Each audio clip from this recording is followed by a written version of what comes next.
আসসালামু আলাইকুম। জনাব তারেক রহমানের কয়েক সেকেন্ডের বক্তব্য শুনে আসি, চলুন।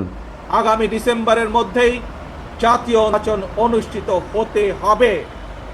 আবারও আমরা বলতে চাই, আগামী ডিসেম্বরের মধ্যেও জাতীয় নির্বাচন অনুষ্ঠিত হবে। আগামী ডিসেম্বরে আপনারা জাতীয় নির্বাচন যাতে অনুষ্ঠিত হয় তার প্রস্তুতি নিতে শুরু করুন। তারেক রহমানকে ব্যক্তিগতভাবে আমার অনেক ভালো লাগতো, বিএনপি দল হিসাবে না, ব্যক্তি তারেক রহমানকে ভালো লাগতো। কিন্তু যার যা চরিত্র সময় মতো সেটা ফুটে উঠবেই। ভদ্রতার মুখোশ যতই পড়ুক, তার আসল চরিত্র আসল রূপ বেরোয় আসবেই। যারা গত 15 বছরে একটা আওয়াজ করতে পারেন নাই,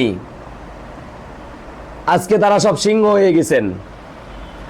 গত 15 বছর যারা বিড়ালও ছিলেন না, বিড়ালের রূপও ধারণ করতে পারেন নাই, আজকে তারা সবাই সিংহ হয়ে গেছেন।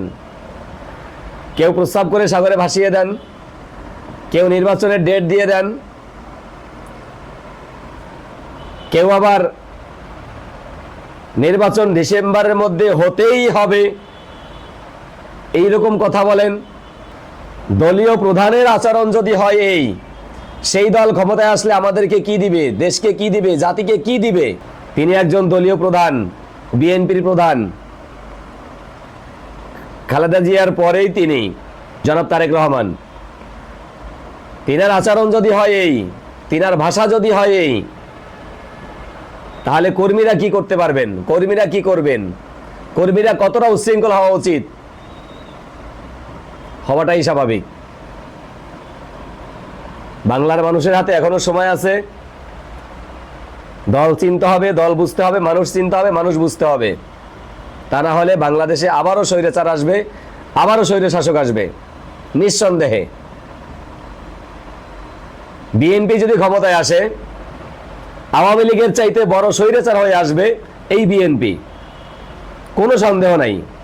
যা করেছেন আওয়ামী লীগ তার চাইতে 1000 গুণ বেশি করবেন বিএনপি, নিঃসন্দেহে। এটা থেকে বাঁচতে চাইলে সাবধান থাকুন। ধন্যবাদ।